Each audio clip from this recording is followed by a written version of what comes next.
जंगल की ठंडी सुबह में पत्तों की हल्की सरसराहट हो रही थी। उसी समय एक भूखा शेर पूरी ताकत से एक गर्भवती हिरन का पीछा कर रहा था। हिरन घबराई हुई थी क्योंकि उसका बच्चा किसी भी पल जन्म लेने वाला था। दौड़ते दौड़ते अचानक वह गिर पड़ी और वहीं पत्तों के बीच एक नन्हा हिरन जन्म ले लिया। मां हिरन ने अपने बच्चे को एक आखिरी नजर से देखा और अपनी हिम्मत जुटाकर दूर की ओर भाग पड़ी ताकि शेर का ध्यान उस पर चला जाए और बच्चा बच जाए। लेकिन शेर की नजर अब उस छोटे कांपते हुए बच्चे पर टिक चुकी थी। वह धीरे धीरे उसके पास आया, पर हमला करने के बजाय वह उसके पास ही लेट गया, जैसे उस नन्ही जान की रक्षा कर रहा हो। थोड़ी ही देर में झाड़ियों से शेरों का पूरा झुंड निकल कर आया और वे सब उस बच्चे के चारों ओर बैठ गए। जंगल की हवा में एक अजीब सी शांति और दया फैल गई, जैसे बच्चा अब उसी परिवार का हिस्सा हो।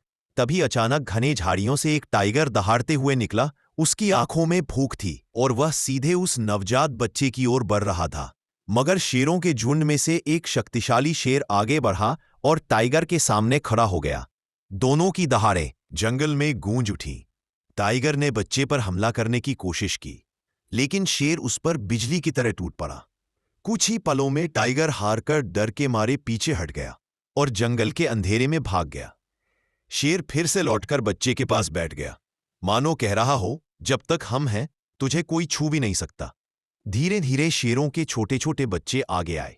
वो पहले उस नवजात हिरन को जिज्ञासा से देखते रहे, फिर उसके साथ खेलने लगे, पूरी मासूमियत से। छोटा हिरन उछलता, शेरों के बच्चे उसके पीछे दौड़ते, और जंगल में एक अद्भुत दृश्य बन गया, जहां शिकारी और शिकार दुश्मन नहीं बल्कि दोस्त बन गए थे। सूरज की किरणें उन सब पर पड़ रही थी, हवा शांत थी, और कहानी यही खत्म होती है। कभी कभी दया जंगल के नियमों से भी बड़ी साबित होती है।